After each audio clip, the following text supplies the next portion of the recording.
Okay, so yeah, hey, welcome people. Thank you for joining us for another episode of the Loading Screen Podcast, where we talk about everything Monster Hunter and video game related. This week we have Rayla here, who is another avid Monster Hunter fan, runner, gamer, all the good stuffs. First time person, doesn't have webcam, but that's fine. We got their little icon here, good enough. Yeah, probably I don't have a cam. Yeah. But yeah, so thanks for joining me, sir. Anything you want to start and introduce yourself with, by all means, go ahead. No problem. And actually, thank you for including me on this. Well, as Fem said, I'm Rayla. Overall, Monster Hunter speedrun. Sometimes I stream on Twitch, but that's really rare. I mean, to be fair, very few people are streaming Monster Hunter on Switch right now. It's kind of a downtime. And actually, I'm starting to like Twitch less time by time, so it's gonna be even more rare than I stream. Are you gonna like go over to YouTube or something, or you just? I think I'll just dedicate to record stuff for YouTube. Okay, fair enough. Cool. And pretty much that's it. All right. Don't have much more to say for an introduction, so. Yeah, that's fine. Just question. Because I mentioned before, we usually drink on the podcast. Did you bring anything to drink? Yeah. No, I can't see it. I'm just curious. What do you have drinking over there? Yeah, it's what I told you. I thought on grab some drinks, but when you can't actually see it, I think it kind of loses the thing. No, it's not the same when you can't see it. Yeah, fair enough. Okay.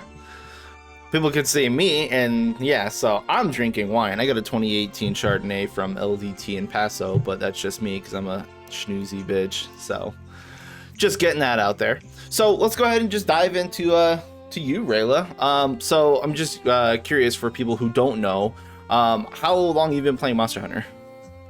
I've been playing for at this point I think it's almost 10 years. Oh, 10 years. Then where did you start from?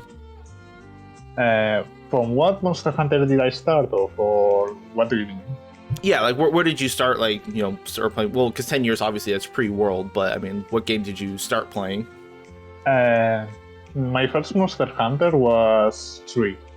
Okay. 3 or 3U? Like try or? No, try. Okay. Just check it. The original Wii Monster Hunter 3. Yes. Cool. Cool. So what hooked you on it then? Because obviously Monster Hunter is a very niche franchise of a game. At that time, it was a really niche franchise. Yes. So I really wondered myself. I actually came to discover the series. It was mostly because of a Spanish streamer that started doing videos on YouTube, mostly for entertainment purposes. Was those weren't the speed runs or anything like that. It was just him playing and saying random bullshit. Cool. So did you decide like then and there that you also wanted to do speedrun stuff, or did you get into it from more of a casual perspective? When I started to get into speedruns was actually like 3 years later than that. It was when 4U was finishing being popular, to say it some way. When Gen was about to get released. So did you stick to running in 4U, or did you jump on Gen's bandwagon? No, I started running before Gen was out, and then kept doing that in Gen. Gotcha. You just didn't have a capture card though, right? I didn't have a capture card. Nobody did. On that. Well, then my spelling is quite terrible at that time. Don't mind it too much. No, you're fine. So, since you started back in Try and stuff, obviously you've been playing since then. We gotta have the can't speak. The obligatory questions out of the way. What is your? Yes, we both can speak. Yes, I have a hard time too, but it's also because I drink a lot. I was gonna say, what is your obvious like weapon of choice and your favorite monster? Because those are questions that everybody has to ask every Monster Hunter player ever. Well, my obvious weapon of choice, it isn't a surprise for whoever knows me even a little bit. It's obviously Greatsword. Good old-fashioned Greatsword. Fair enough. It's the only weapon I feel comfortable enough to be able to speedrun with it. Cool. Now, is that because, like, it's just because it's, like, very calculative and it's just like, hey, do this one thing at this time, and then you have to... It's more like scripting and planning than actual, like... Greatsword is a weapon that I feel really... how do I say this? That is really according to how a speedrunner plays. Everything has to be pre-calculated, essentially. Very strategical. You have to be thinking every time you do anything. Because if you position wrongly or you start charging randomly, you're likely gonna fail. Yeah, that's how most people play Greatsword. Yeah, because you have to calculate when you're gonna do the stuff, and I really like that. So, do you prefer like the old style Greatsword gameplay, or do you prefer World and 5th Gen's Greatsword? When I think about that, I can't really say I prefer one or the other. I just really like every style of it. Did you play like GU's Greatsword? Did you like have a preferred style for that? GU's Greatsword, when it was base gen, which was really different from GU or Double Cross, I prefer to play GU Greatsword, for example. When GU came here, obviously my choice to go was Valor Greatsword because it was stupidly superior to every other style. Isn't that how it always is? It's always fucking Valor style. Yeah, it's like, why are you gonna pick another style when Valor is there? Well, because you get like free counters, you get free parries, and you get shortcuts into like all your good stuff. No, and Greatsword is just having way hop, more right? openings for... Huh? Yeah, Valor Greatsword had the hop, right? The or hop, slide, whatever. Yeah, like a dash. Yeah, oh, dash, there you go. There's like three words, they all mean the same thing. The thing with Valor Greatsword is that you have way more openings to actually charge. Because the draw charge is faster. Yeah, I was gonna say, I know it charges faster, but do you get free charge after like Valor sheathing an attack or something? Can you repeat that again? I didn't quite... I'll say, do you get like a free level 3 charge if you Valor sheath an attack? You can't really randomly charge. Still, you have to be precise about when you charge. But it's more easy to find an opening with Valor Greatsword compared to other styles. Coolsies. Greatsword is Greatsword. So then it's asked you about your favorite weapon. So what is your favorite monster then? My favorite monster, until base gen, I really used to think my favorite monster of all Monster Hunter games was Lagiagros. You and everybody else. Okay, but you said used to, so what do you think now? When I saw Lagiagros in Jam, I think way too down. Yeah, I get it. In games, Lagiagros was 10. Because it was so free. It's just not the fight. I don't see why they brought like some of those Leviathans back when there's no water and they had to give half their movesets. I mean, they could keep Lagiagros moveset on plain Earth. Like, they have done that already. They could just bring the same moveset and the same stuff, but they made it so random that it was barely enjoyable there. Yeah, I don't like Gen's Laggy either. I mean, it's not like it's a terrible fight. It's a shadow of what it once was. Yeah. So then, who is your new favorite monster after Gen Laggy? My new favorite monster, and I think this would be hard to overcome. It's Gore. Gore Macabre. Now it's Gore. It's another good choice. Gore's like specifically Gore, or do you like Chaos or Shigaru more?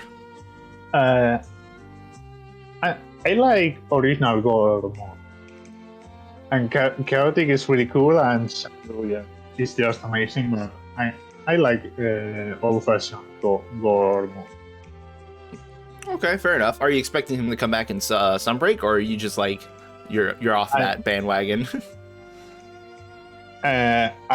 From what I've seen in Sunbreak's trailers, I really think Gore might come back.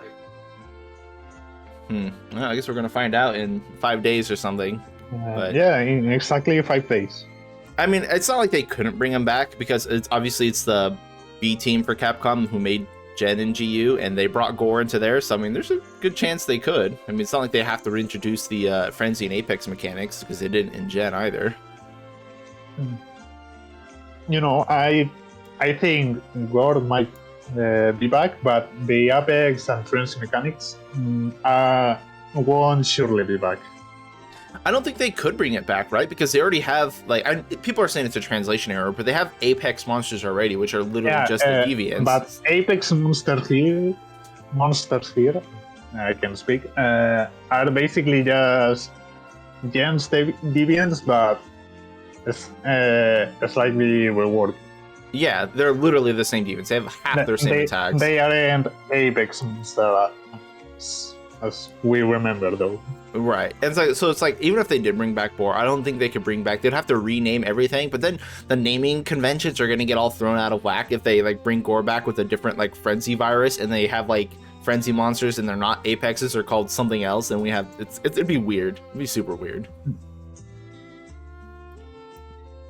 So right now, are you still currently playing a Monster Hunter game, or are you playing something else right now until Sunbreak?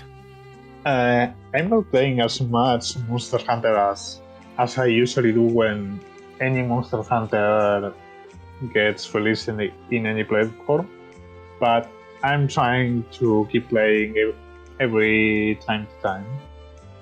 Just, for example, stay sharp. I'm still playing Rise occasionally to keep doing 1 or 2 more runs before Sunbreak comes here. Mm-hmm. What are you gonna run? What am I gonna run before Sunbreak comes? Yeah. I wanna get myself a solo Apex Rathalos run. Ooh, Apex Rathalos. Is he a good fight for Greatsword?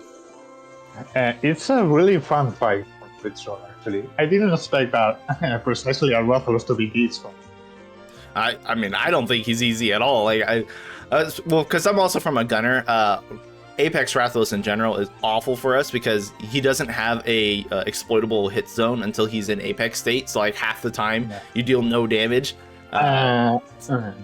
I don't know about for gunners, but when you're playing Greatsword, in my case, it's really easy to find a suitable weak point because you always have his head. Mm-hmm. So, do you know off the top of your head how many like True Charge slashes or Greatsword swings knocks him out of Apex mode? Like, is there like a lock you can do for that fight? When he enrages, I think more or less 2,500 damage or 3,000 will be the thing to Apex topple him. Can you get 2 swings in then? Because you hit for like 1,300 or something on a good swing? What? Sorry, I didn't understand that quite well. Oh, I'm just thinking, can you get like 2 Greatsword swings in during his Apex topple so that you could like prep the other swing to get like to just chain lock it essentially? To chain lock it, I think it's possible, but it will be really hard to perform. Are you actually going to try it, or are you just going to go with, whatever feels good kind of run? I will not try that hard, but I will try to set myself with a sub 4, most likely. Sub 4? It seems like pretty good time to me. Or a 330 as much. Yeah. Okay, well, yeah, keep me posted on that. Yeah, I'll keep trying, but I haven't visited that run since like a month ago or even more. So I have to repractice that again. Yeah, and you got about what 7 weeks? 7 weeks until sun break, so you're on a timer. Yeah, more or less that. Yes. So I have to get at it soon, more soon than Better later. fucking start streaming. I might try some of those on stream actually. I mean, yeah, they'd be fun to watch because I personally, as much as I love the Rathalos fight, Apex Rathalos drives me insane because I just can't deal damage to it. So I would love to see, Greatsword and melee runs against it, but I don't see people fighting Apex Rathalos all that often. Yes, so. I might throw one next week. Okay, well, yeah. Yell at me when you do. Yeah, you'll probably see. If you follow me on Twitter or whenever. I do, and so you'll just probably see, or I can always hit you up if I do. So. Yeah, just yell at me out, like when you do. I don't know if you do like announcements on Twitter or whatever when you start streaming. Just like yell at me. I do. Okay. Yeah, just to make sure that so I don't miss it. So. All right. So with that out of the way, so let's talk about other Monster Hunter stuff. Because obviously you've been playing for a while now. What was your overall impressions with World and Iceborne? Because that was like a big step up in terms of how the game functioned coming from 4th gen. And we're not talking about Rise right now, but just how do you feel going from like 4th gen to World? Okay. If you're asking about my impressions on World, that's a quite interesting topic for me, because I'm gonna separate base world from ice. Well, that's a good choice, because I would definitely separate base world from Iceborne. Starting with base world, it's easily my least favorite Monster Hunter game. Wait, really? Franchise. Yes. Oh my god. Okay, I absolutely despise base world. Wow. Okay, because it's like my favorite. Like I love the base world, but okay, no, go ahead. I want to hear you talk about it. Yeah. I can kind of understand. Okay, that dog was not happy with me not liking. Yeah, right. So it's like no. I can kind of understand why people love base world so much, but it just couldn't hit me. And was it just because of like the investigations that were just doing nothing but the same elders over? Was it the roster? Like, dive into it. I want to know. The roster for me was pretty good actually, but it was many wrong decisions that made it quite bad for me at least. The multiplayer scalings, how investigations work, the rotational events, I hated that. Well, they killed multiplayer with the scaling and the rotating events. Like nobody did multiplayer in that game. I mean, in Iceborne, multiplayer scaling was okay, but in base world it was just terrible. So I forget, base world, it was just either like it was either 4 players or like or 1 player, right? It was just multiplayer scaling and single player scaling, right? It was either or solo scaling or 4 player scaling. Right. So there was no separation between 2 and then 3 and 4 players. And if someone left, it didn't re-scale. You were just facing a 4-3 health monster. Okay, so I didn't do a whole lot of multiplayer stuff in base world. I can totally see people just being dicks and trolling online, joining lobbies just to set it to multiplayer and then leave. Yeah, it wasn't my case. It happened to me mostly because my PC sucked and it disconnected me from many times.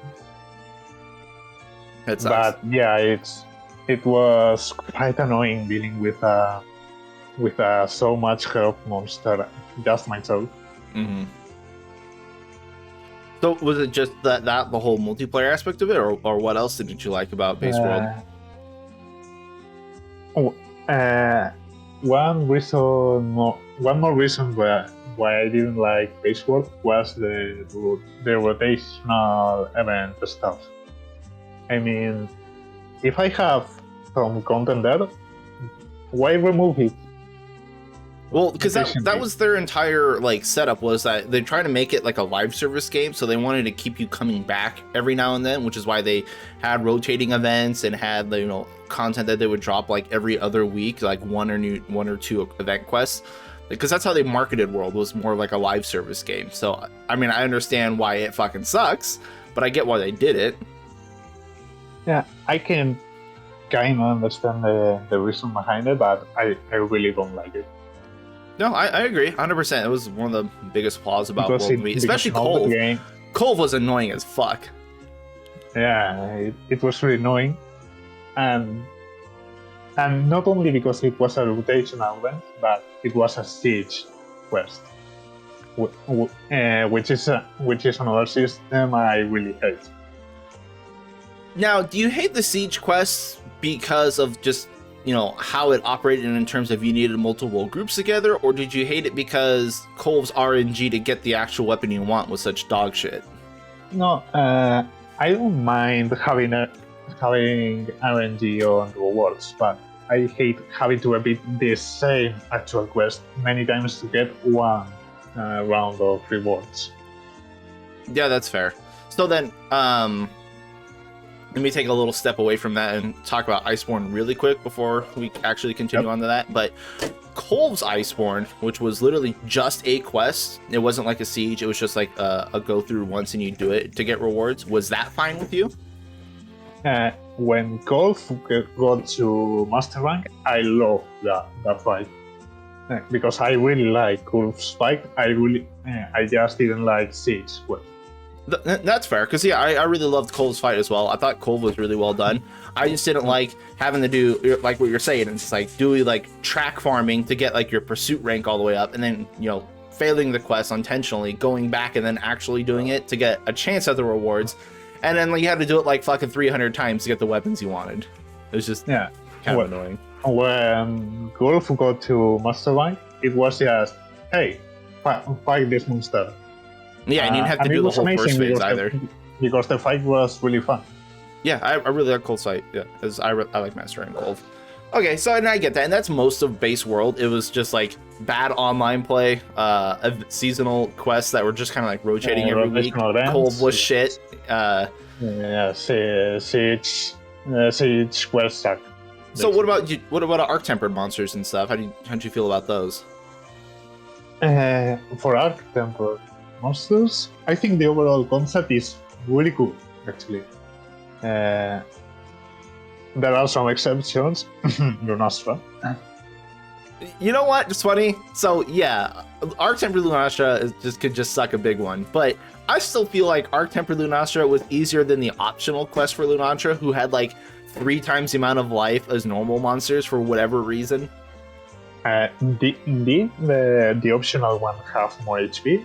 I don't remember that. Yo, you didn't know? Okay, so that's why everyone hated Lunastra. Not that I didn't know, but I didn't remember. Yeah, so the original optional quest for Lunastra had, I think it was 18,000 HP. And it was like 18 to 22k or something. It was a huge amount. Whereas like normal elders, I think had 8k around there.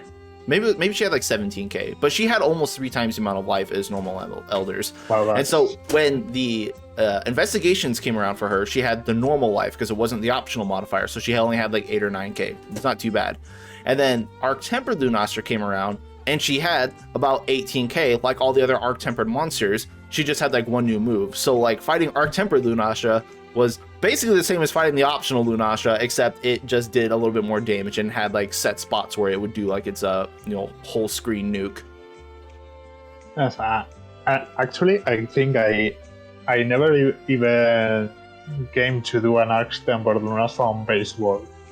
That's good on you. I only tried it when I was. Oh, must have been fun, dude. Fucking Lunastra was awful. But because I really like the Arc Tempers things too, because they felt like G rank monsters in a high rank game. And I really like really that. cool. Plus, I think some of the Arc Tempered monsters are probably the best fights in World. Like Arc Tempered Tio, not so much Valhazak. That was his aura was shitty as fuck. Nergigante and Kirin, like they were really good Arc Tempers. But Balthazar in general is actually a pretty boring fight. Yeah, it's just seeing how you hit an HP sponge. Yep. Also, I mean, as much as he sucks, he's better than Black Veil Valhazak. Yeah. So let's go ahead and segue into Iceborne. So obviously you hated World, but there were some redeeming qualities to World. But let's talk about Iceborne. What is your thoughts about Iceborne? What I think about Iceborne is that overall it was a huge improvement of all the mistakes base World did, but on the other side, it committed one huge mistake. We all know what that is.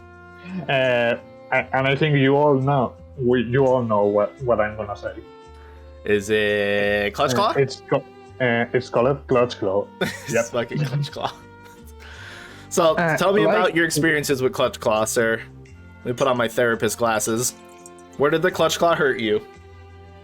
I don't know. Having to stop attacking to actually get myself to tenderize one pot, or at the start of a fight, having to slap 3 times instead to enrage it, tenderize it, and go down. I think it really interrupts the flow of a fight. It does. I don't know why they thought that was such a good idea. Did they not realize that every player had to start off the hunt? Because you can't deal damage to most of the monsters without tenderizing. You had to start every single hunt with that.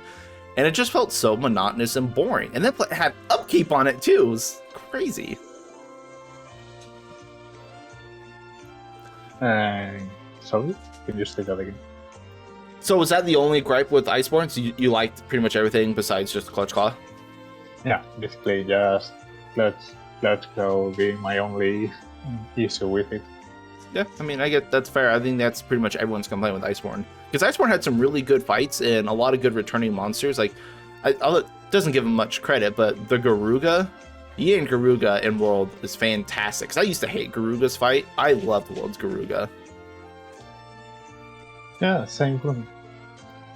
Alright, so World bad, Iceborne good, minus Clutch. Oh, did you ever play Ice, the community edition mod that basically removed Clutch Claw? No, I didn't. Oh, you should give that a try if you get a chance, because it's basically better. I've heard many changes next to what Iceborne is, but didn't try instead.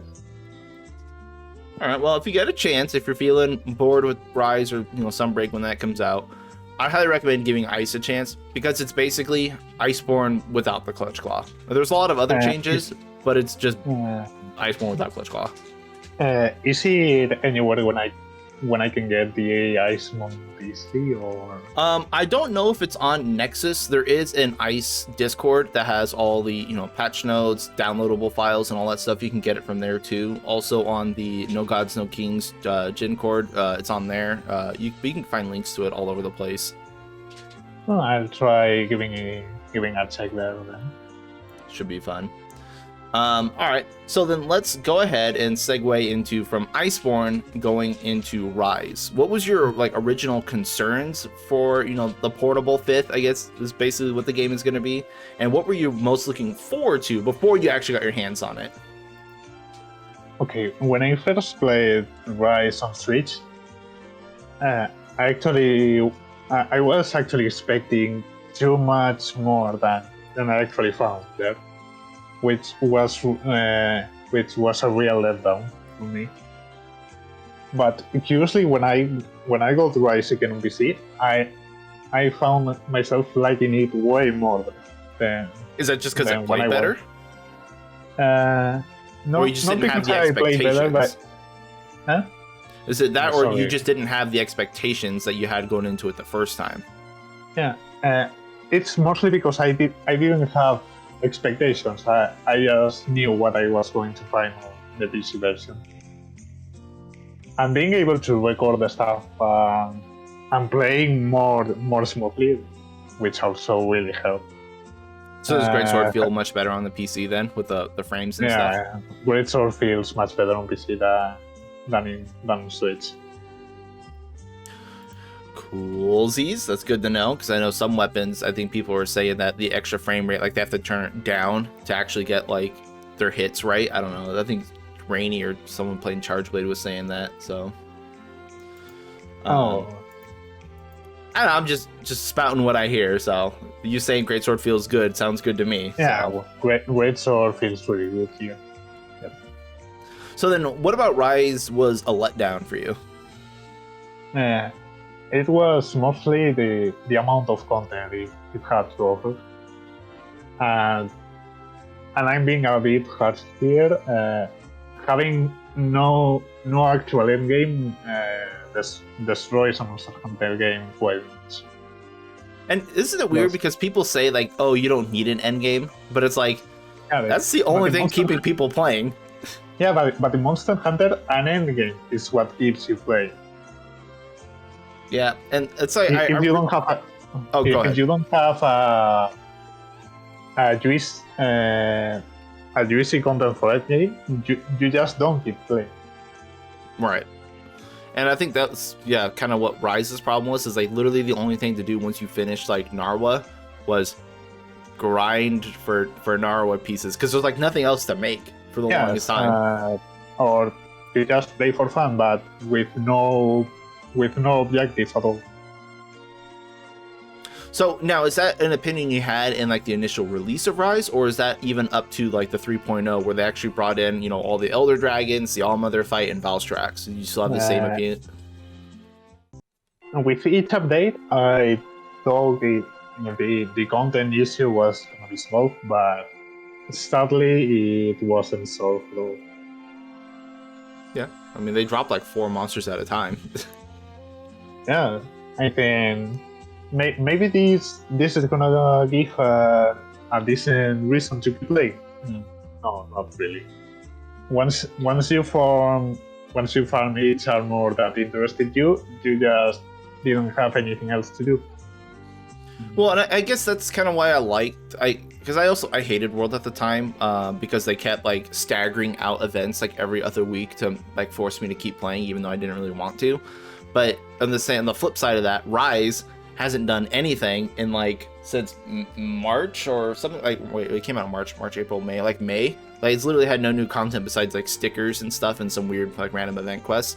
And then we're all talking shit about it. So I don't know. I just thought it was weird that you're damned if you do, damned if you don't kind of thing. Yeah, that's one of the reasons Rise felt so bad, because the events mostly suck. Yeah, there's nothing to them. If all you have to offer to me is some stickers, some poses, and no actual armor, weapons, whatever worth farming, it barely doesn't mean anything that you include events on the game. Yeah.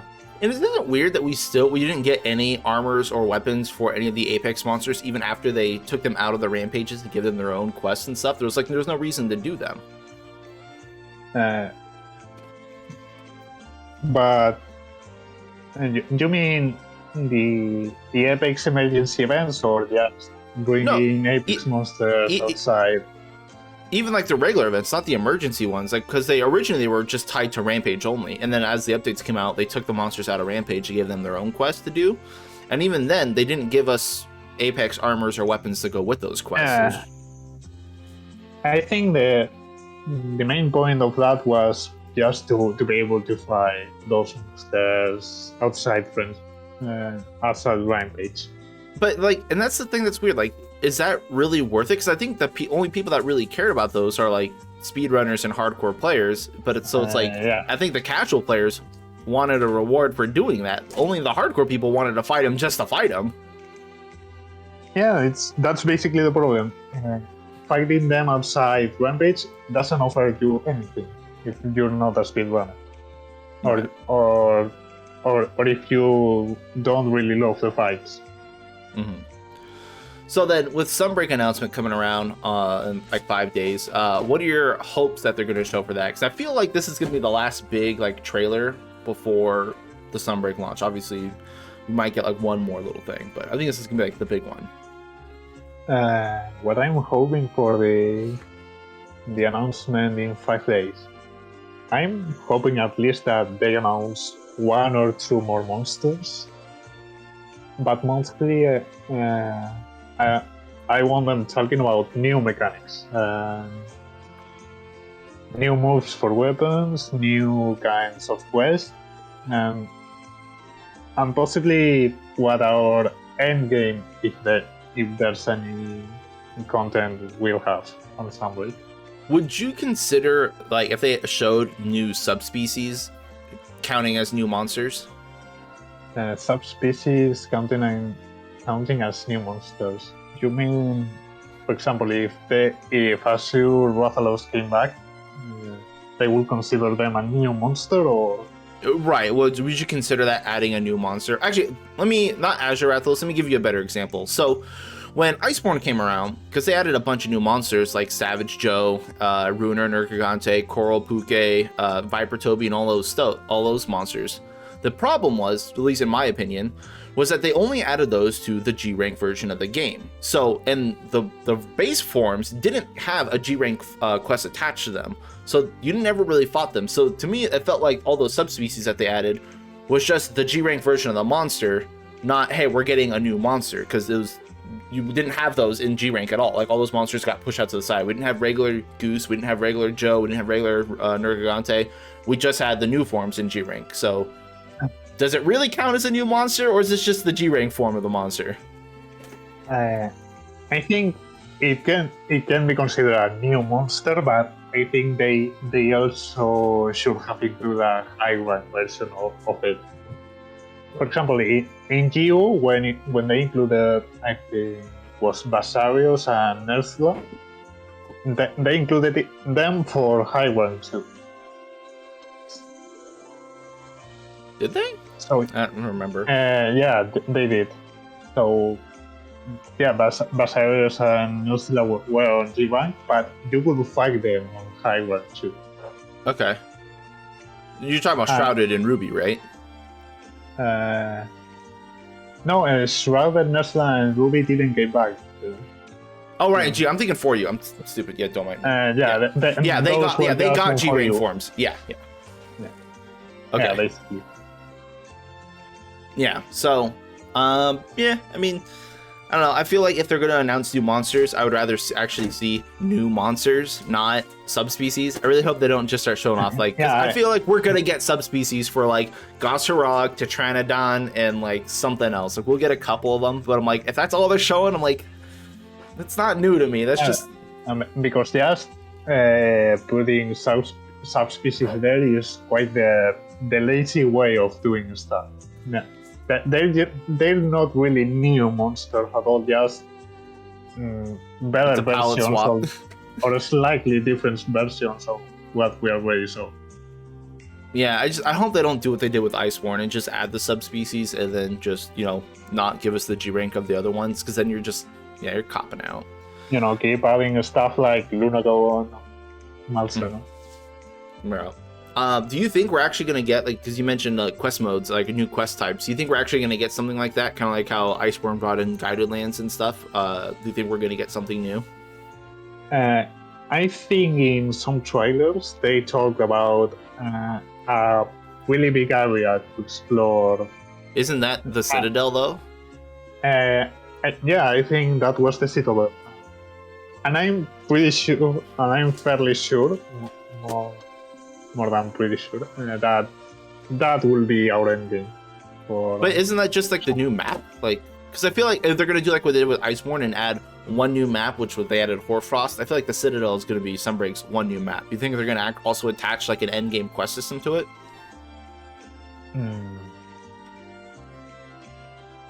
It's actually possible that it's just a new map and the end game stuff will be a completely different thing. More Rampage. What I'm really scared unsure at the same time, but is that Rampage will surely make its way back on I mean, Sunbreak.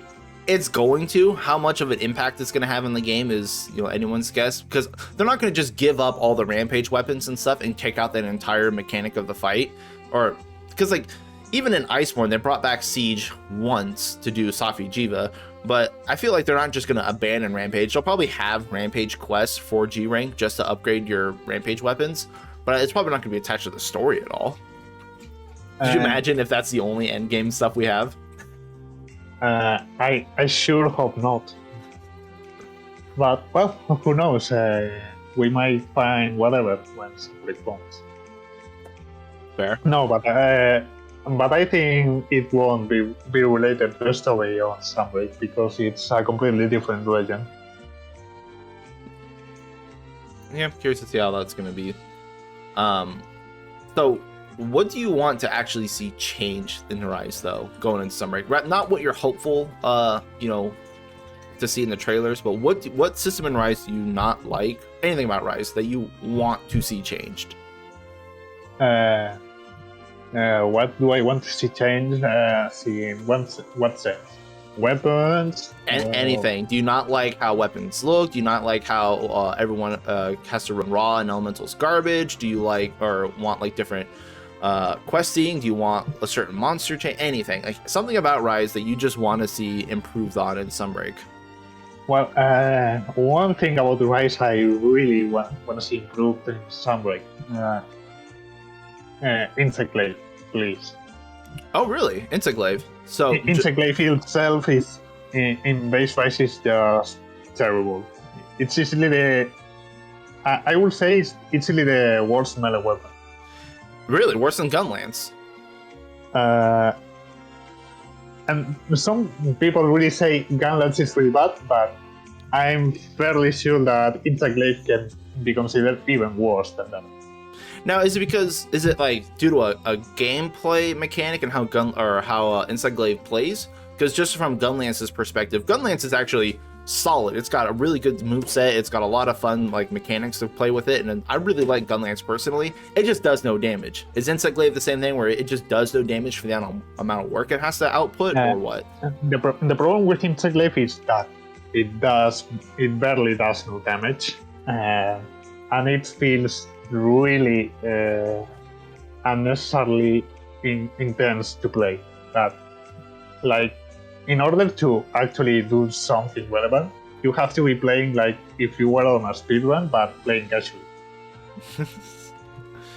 Yeah, like, you gotta be really precise for landing its best attack, which is the Wyvern diving.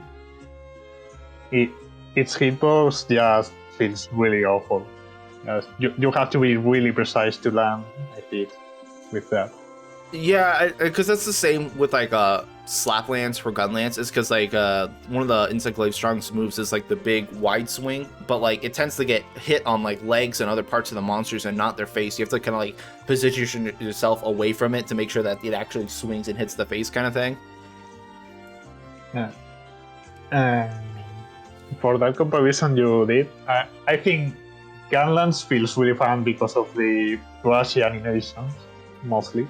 First, you go flying from a corner of the map to another. But also, Rise solved a lot of Gunlance's problems initially. It was like, it has movement options now with, spammable blast dashes and this splitter, whatever, that slides you across that's got hyper armor. And it's got a counter, like a guard point that restores sharpness, which, half of Gunlance's problem was that it ate too much sharpness with shelling. So, like, Rise solved a lot of Gunlance's problems. It just didn't have damage attached to it. So, I mean, what problems does it has no damage, but at least you are doing more than one thing. With Insectlave, you are barely doing two different things. Now, would that be a different case if Insectlave's buffs lasted longer? Because I think they're only like 45 seconds or something in Rise? I think in Rise they last like 1 minute or something like that. Oh, it's actually a minute? That's not too bad.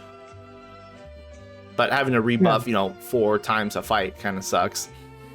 Yeah, it kind of sucks, especially when when a hand with insect glaive might easily take like 7 or 8 minutes.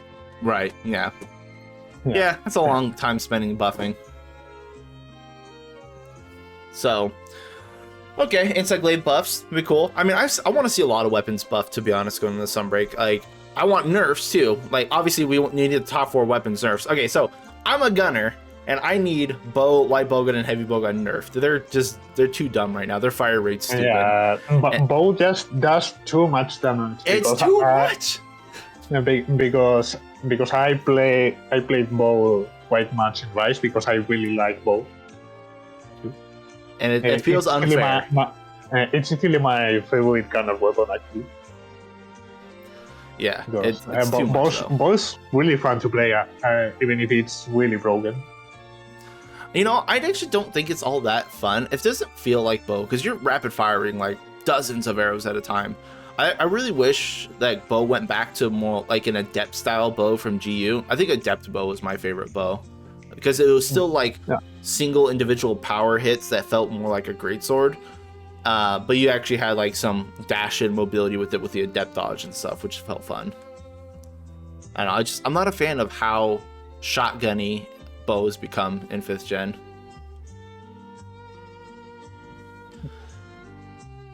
Okay, well, we got that out of the way. So, one other question I had for you though, because I know Monster Hunter has kind of changed a lot in the past, 4 or 5 years with 5th gen and stuff.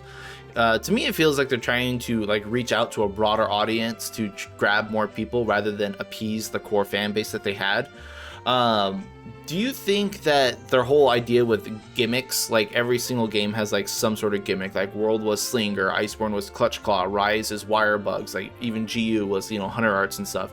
Do you think that's a good, healthy way to, progress Monster Hunter in the future? Or do you think they should start, dialing that back and adding in something else to the game? I think it's always good to include an interesting mechanic, as long as they don't force you to use it, which was why I really hated Clutch Club, because you were almost absolutely forced to use Clutch Club to do something. Well, it's the same reason why I don't like Wyvern riding, is because for whatever reason, any aerial attack and any Silkbind attack like forces Wyvern riding on you. It's like, but at least Silkbind moves don't feel like they interrupt anything. Well, until a monster comes in and like Rathian fireballs whatever you're fighting, and then it turns into Wyvern ride mode, and you're like, okay, well, it's going to stop my shit. That's the only part I hate, and I'm really glad I think Sunbreak is gonna add an option to make that aspect more optional. I hope they do, because that I can deal with Wyvern riding. It's when random monsters come in and swing at the monster and force it into Wyvern riding. It's like, okay, well, I mean, I gotta like wait 10 seconds, and yeah, it's silly. Because I think they published a screenshot. Yes, it was a screenshot of they showing an option of the menu, which marked the Wyvern riding thing, being able to customize how you wanted to mount.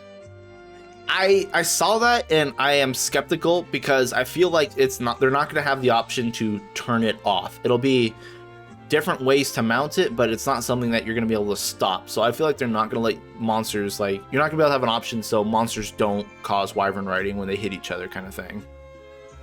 Yeah, but for example, if you're able to keep hitting a monster without mounting it, that's enough for me. But isn't that just a clagger at that point? Yeah, it's a clagger, but it doesn't interrupt anything because you will surely choose to not mount the monster. Just keep hitting it. I guess that's fair. Okay. It just becomes an opportunity rather than stopping what you're doing. It's actually quite a big opportunity to deal damage. Okay, all right, fair enough. So you like the whole idea of gimmicks as long as they're done right and they're not forced upon you. It's kind of like 4U's ledging and mounting system, which obviously became core to the whole franchise, but it was a gimmick in that generation. I didn't understand that last part. Can you? Oh, so basically, so you like the idea of gimmicks as long as they're not done like forcibly, kind of like For You, where For You's whole gimmick was with mounting, but now mounting is a core part of the game. It's not something that's forced upon you. It's just an option that you have now. Yeah, as long as it's an option, I'm fine with it. Yeah. It's just there. I may use it if I want. If I don't use it. And it's cool. Do you think Sunbreak is going to add a new mechanic that we're forced to interact with? From what I've seen in trailers, you saw the thing when you stick like an spider on a monster or something like that, and you wallbang it. But we've already confirmed that is a endemic life thing. It's the puppet spider, but it's like the puppet spider alternative. It's just like a throw at it and it wall bangs it really quick. It's not something that we're gonna have to do. Oh, so you don't even have to pick the spider. Yeah, it's literally just like any of the other little endemic lives that you can throw at monsters. This one just does a wall bang. So yeah, it's not that bad. Everyone was skeptical when that came out. It's not like we're getting wall bangs back. It's not Iceborne 2.0. Oh, if it's like that, it's really cool. Like, you're not forced to use that, and it just feels fun. So yeah, and I don't think they will have a mechanic that will be forced to use, or at least I hope they don't. Okay. Just curious what your thoughts on that were, because it doesn't seem like they're going to do it. I feel like they would have shown that already as like a new like hype piece for the game, but I think they've stepped away from that, which is good.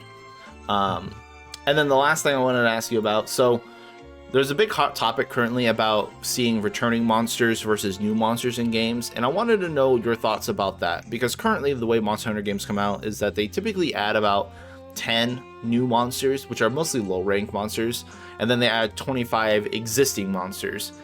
And I'm curious what your thoughts on the whole wanting new monsters versus returning monsters debate. Like, what is your take on that? When an old monster returns, in my opinion on it mostly depends on what monster it is. For example, when they announced Astalos is coming back, I was really hyped because I really like Astalos. Well, okay, so let me pause you really quick. I love Astalos too, but I don't actually like the Astalos fight. I like Thunderbolt Astalos' fight. His Deviant is fantastic. What Rise X? I play too much Double Cross with the English patch. I'm thinking Azure Bolt Rise X. I played Double Cross too, and that happened to me. Yeah, but I like his fight, and I'm pretty sure if they're going to introduce him, they're going to give his Deviant or his Apex in it, so I'm really hyped for that. Not so much actual Rise X, because I didn't really care for his fight. I thought it was kind of boring, but the Deviant fight, that's fucking top-notch. I actually really like both fights. Really? I mean, that's fair. I just thought he was a little boring, because he's really slow in his base form. Yeah, I see that the space for me is definitely slower, but your Greatsword, that makes more sense. It gives you a time to But I don't think the fight can be considered boring at all. I hope he doesn't have his gunner hit zones. Yeah, and seeing everything while as a Greatsword main influences how you see monsters. Yeah, I'm sure. Well, that's an everybody thing. Everybody sees monsters differently depending on the weapons they pick. It's just that's why I really like Kiwi, for example. That's why I'm afraid of Grand Golem. I'm like, you know what? That guy's gonna have no gunner hit zones at all. It's quite seems like it's gonna be terrible for gunners. Yeah, looking forward to that one. So then what monsters do you want returning? Obviously, if you're okay with having more returning monsters, what do you want to see besides Gore Magala? What would you want to see them announce on the 10th? I really want to see Seregios. Good old Steve. Seregios, it's always a really cool monster to add to any game, I think. Do you think if they did add Seregios, they would add his weapons that still have the roll to sharpen mechanic, or do you think they would gut that out? If they didn't, that would feel really, really terrible compared to how they were, because that was the main point of Serakios weapons. Well, that was one of my complaints about Monster Hunter in general, was that there's not very many like skills and stuff that like do something else besides increase a number somewhere. Yeah, I saw that. Besides giving more damage, it's just seeing a bigger number, nothing more. And I like things like Seregios' skills and Volcana's Frostcraft and Safi's armor thing. When you got hurt and you had red life, you got more stats. Like stuff like that changes your playstyle a little bit. And I really wish they had more stuff like that. So, I mean, I would love for Steve to come back and have that brought back to the game, maybe as a decoration again, like they did in GU. But if they brought back Steve and they didn't have that, that's what I'm worried about. And they just didn't have his thing. Having gimmicks such as that feels really refreshing. Yeah, it's just a different way to play. It's fun. Yeah, you're not doing what you usually do. You just adapt to a different play style on a specific weapon. And then it also makes other weapons more viable, because like weapons that had like just a sliver of like white sharpness, or purple, I guess we're gonna have in G rank, suddenly become good, because it's like, oh, I could just roll that a couple times rather than have to run like protective polish or something like that. So I mean, it helps broaden the weapons like availabilities. So I kind of want that to come back. I don't know, I'm just pessimistic. I just feel like when they're going to do stuff like that, they're going to butcher it somehow. And if they brought it back Steve, they're going to be like, well, he doesn't have his roll to sharpness weapons. Like, so. That's why I'm not really expecting too much either, because I don't want it to be a letdown like Rise was. Me too. I'm in the same boat. I really want Sunbreak to do well. Not only because I want to play a really good game, but I don't have anything else on the horizon that like I'm interested in. Like everything that's coming out this year, like it's kind of like whatever. Sunbreak's like the game that's supposed to hold me over for a long time. I really want to see the game do good, but I'm so skeptical with Iceborne and Rise, and I'm like, in my case, there's more stuff coming this year besides Sunbreak, which really interesting. Oh, what are you looking forward to? For example, Xenoblade Chronicles 3. Okay. Not my jam, but okay. Because isn't that coming out like around the same time? I think Xenoblade will come like 1 month after Sunbreak. Yeah, because I thought like it was originally slated for like September, like end of September, but then like they pushed it back to like summer, and I was like, okay. They moved it. They moved it to like 29 of July.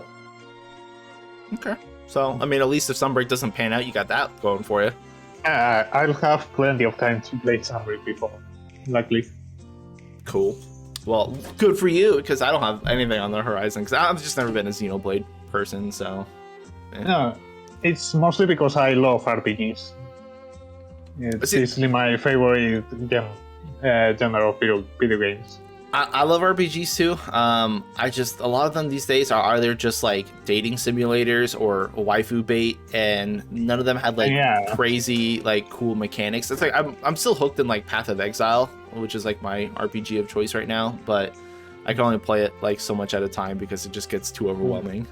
I tried playing Path of Exile actually some years ago, and it just didn't catch me at all. I mean, it's fair. It's incredibly hard to play, and I would never recommend it for people, and it's got just a very niche core audience, that because the game is just, it's hard for the sake of being hard, and there's nothing to help you like understand how the game works at all. There's nothing. You have to like go and use third-party sites and information for literally everything. It's annoying. I felt like there was too much information, and they didn't clarify me anything about all that information. Yeah, there's literally nothing. It just like throwing too much stuff at me without really explaining me anything. Yeah, and that's a problem. That's why I'm really hoping Path of Exile 2, which I think is coming out next year or something, it's going to be nice, because it's going to basically start back from like ground zero, so people have a chance to like actually play the game like before they add like 7 years of League mechanics on top of stuff, and I think that'll be a good introduction for people. But right now, I would never recommend Poe to anybody. So that's pretty much all the questions I had written up. I don't know, do you want to talk about or say anything else before we wrap this up? Uh, I don't think there's any more. There's any topic more that I want to discuss. I think we pretty much discussed many stuff. Yeah, I like to pry people on all their thoughts on Monster Hunter. Well, actually, yes. There's one thing I want to ask you about. Yeah, go for it. What do you think on the community work brought to in general? Like the official community, like on like Capcom side, or like just mean like the Twitter community around Monster Hunter in general? Everything. Like, how do you see the fan base of Monster Hunter Series 1? All right, that's a fun question. I was thinking of that question, and I know it's a quite delicate question, but I wanted to just throw it. No, that's fine. See, I'm in like this weird mixed state, like, because I want to see Monster Hunter do well, but I'm also very critical of a lot of the things they do wrong because I want them to improve on the game. So I'm pretty negative towards the game in general, and that is really not perceived well online, because online the community only wants to hear the positives and everything good about a game, and they don't want to see people talking bad about their game, because then people feel like it's an attack on themselves, which is dumb. I don't understand people. I'm pretty robotic that way. I don't get feelings. Yeah, that's exactly my opinion. I don't want to see opinion over fact. Like, right. If something it's obviously wrongly done, just admit it. It's nothing too bad to do. Yeah, no, I'm on the same boat there. And so, like, in Monster Hunter's community is weird in that not only do they not like to see anyone talk bad about any of their monsters, their weapons, their games, whatever, like, they only want to see positives. But then also, the community is split in this hardcore and softcore fan base, where the people who speedrun and play hard and do others like optimal stuff, you don't even have to be a speedrunner, you could just have brains and like want to play the game as best as you can, are seen as evil tyrants and villains and gatekeepers towards the more casual audience who, I mean, I'm not going to say that they're dumb, but they just don't have the burden of knowledge and understanding how the game works to like want to correct themselves and want to do better. And there's always this battle in the community of, you know, the quote unquote elitists and tryhards versus the casual crowd that I absolutely hate. And all the big content creators for Monster Hunter are in that more casual crowd, because obviously it's a bigger audience and it's a larger like player base, and they can only ever say good things about the game and can't ever do any critical pieces or think about any things that can be improved, really. And it's just, it feels so stagnant on that side of Monster Hunter. And then like the more elitist people are often viewed as toxic because we complain about things and want things to be better because we love the game that much. We just want to see, like, point out like, hey, this is a flaw. Can this not be a thing, or can this be changed or whatever? And there's just this weird battle with the whole Monster Hunter community that drives me flippin' insane. And I don't know, man. I just don't care for it. I don't care for the Monster Hunter community, which I'm sure is going to get fucking flagged and sent to Capcom. I'm part of Capcom's creator program too, and I'm supposed to be shilling for them. And as much as I do, because I want to see their stuff improve, I'm going to voice my opinions and my criticisms. I don't really give a shit of what people think about me. I don't know.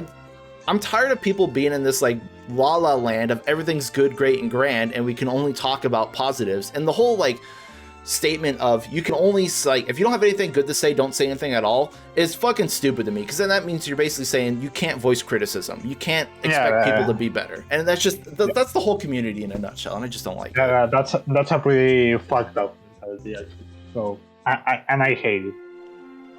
So like I love reaching out to Monster Hunter content creators and other people in the community. Like, that's why I love doing the podcast with people. It's just because I want to talk about other people's experiences, because we all have the exact same feelings towards Monster Hunter. People just don't get to voice their stuff for one reason or another. Either they don't have the audience to voice their complaints about, or they can't, or just because like fucking legal ties with, you know, Capcom and stuff. It's just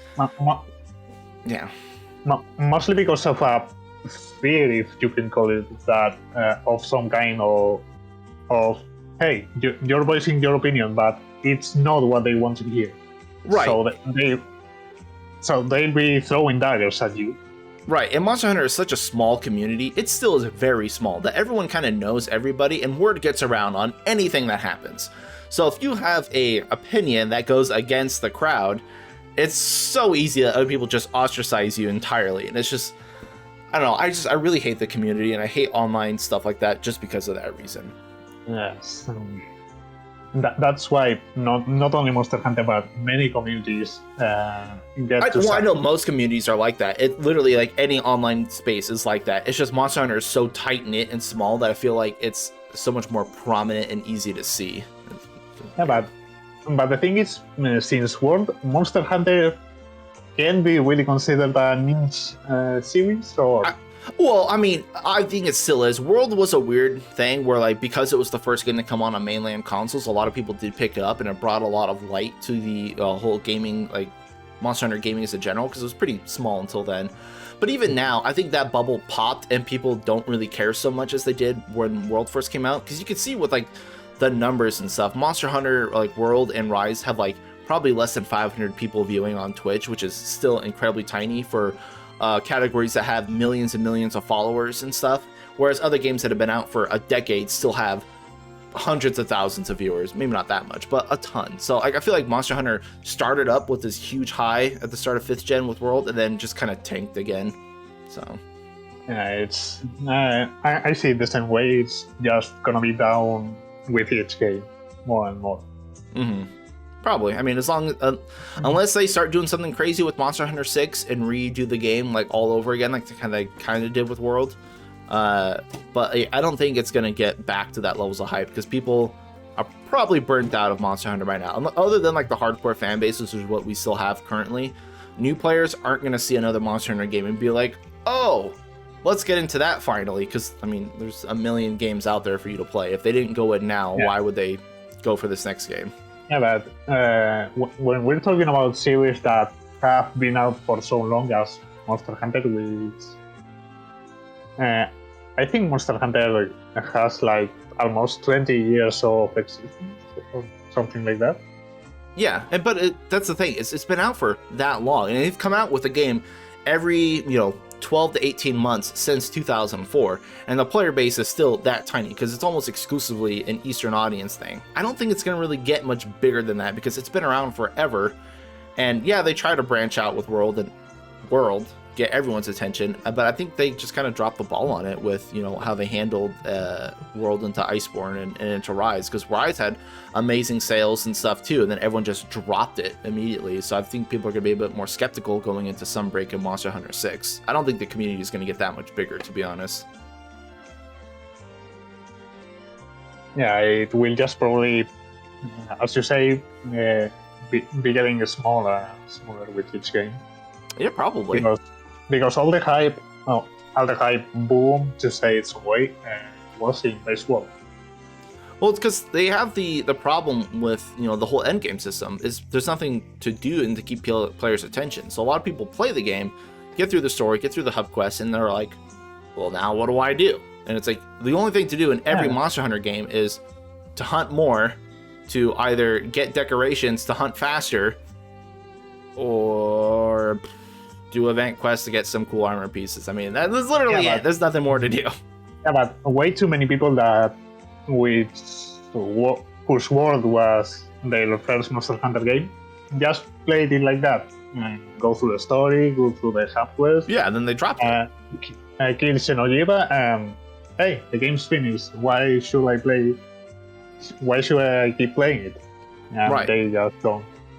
Well, that's exactly why they need a really robust and enticing endgame system to keep people playing, but they don't have that. I thought Iceborne was onto something with their guided lands, because they did lock certain monsters and obviously armor pieces and stuff behind guided lands fights, which I thought was cool, because then you also had to upgrade a lot of your equipment through the guiding lands. But then, like, after the first couple updates, they literally invalidated everything for the guided lands, because Safi Jiva came out and everything past that was just like, you don't need to use the guiding lands for anything else. You go in there, you hunt a monster once to get the upgrade materials, and then you're done.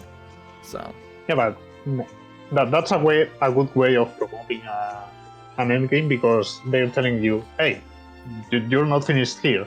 You have more stuff. Well, and it worked. A lot of people were in the grinding lands call it grinding lands for a long time. And grinding lands. Yeah. Because I mean, it was a thing we had to do. just because we wanted to keep our weapons, upgraded for every patch. We were ready to go and fight the new next monster. And that's why I think like it was a pretty good idea. And I actually like the guided lands. A lot of people didn't like it. I thought it was a pretty good like system. They just needed to improve on it and not just abandon it entirely halfway through Iceborne's like lifespan. Yeah. It's mostly that. People need a clear way to see that there's more to just doing the story, doing the hub quest, and keep playing. Right. Yeah, and that was the fun thing about the guided lands. It's like, like you just got here. These areas are level 1. You're like, well, what's the max? And then you start unlocking new encounters like Zinogre and Garuga and Savage Joe and like Golden Silverlos and all these crazy things as you start doing more post-game content. I think they need to do more stuff like that. Just, keep it fleshed out and going forward. Like, if they had guided lands, but then also like when you're, let's take Rise, for example. If they have like a guided lands for Rise, that's also how you do your charm farming. Like you kill stuff out there and they just starts piling in charms. I think that'd be fucking great. People hate charm farming right now because it's just drop whatever pieces you can to the melder and do whatever.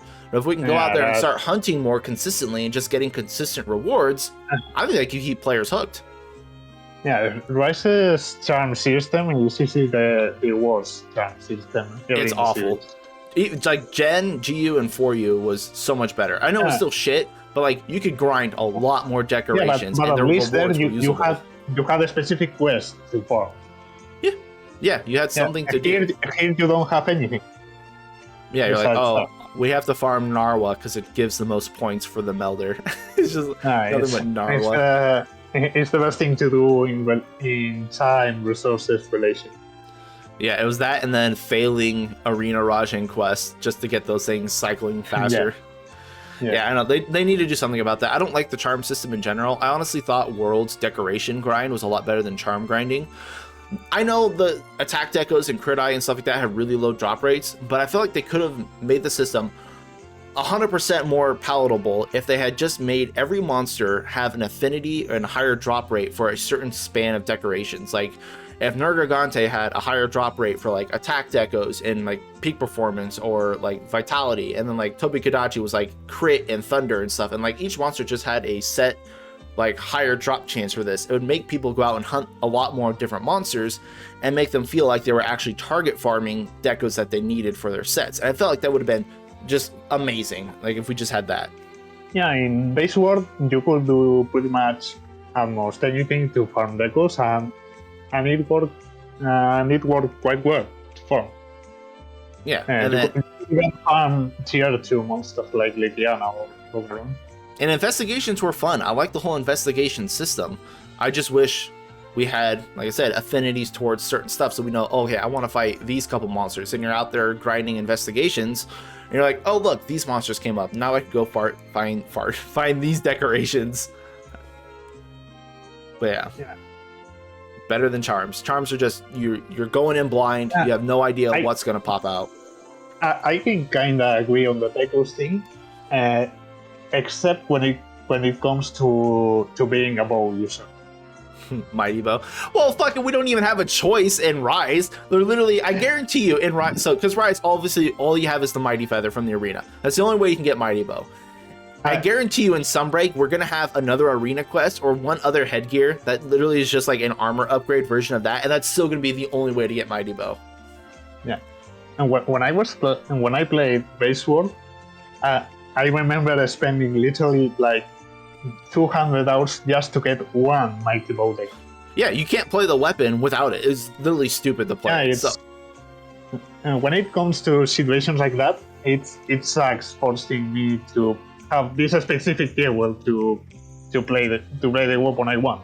Yeah, it's really dumb. It's like what Sarah talked about earlier. It's a weapon tax. Bow has to have that in order to play, because if you don't have your 4th charge, you're missing not only 30% of your damage because of attack and elemental modifiers, but you're like half your bows don't work properly because you only have like charge 3, and then like their charge 2 and charge 3 are different shot types. It's stupid. You need a Mighty Bow deco, you need a spread up deco, you need a normal up deco. That's gunning in general though. No other weapon has like, hey, you have to slot in 3 level 3 decos to get 20% damage just so you're you're usable on anything you do. And that's also why gunning sucks so much in like 5th gen and Rise. No, it's Especially bow, because for some reason bow is the most expensive weapon to make sets of.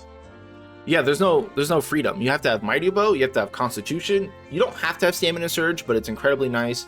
You have to have normal up or spread up or whatever type your bow is, but you have to use all of your slots to make the bow usable. It's actually the weapon that requires most base skills to be able to play.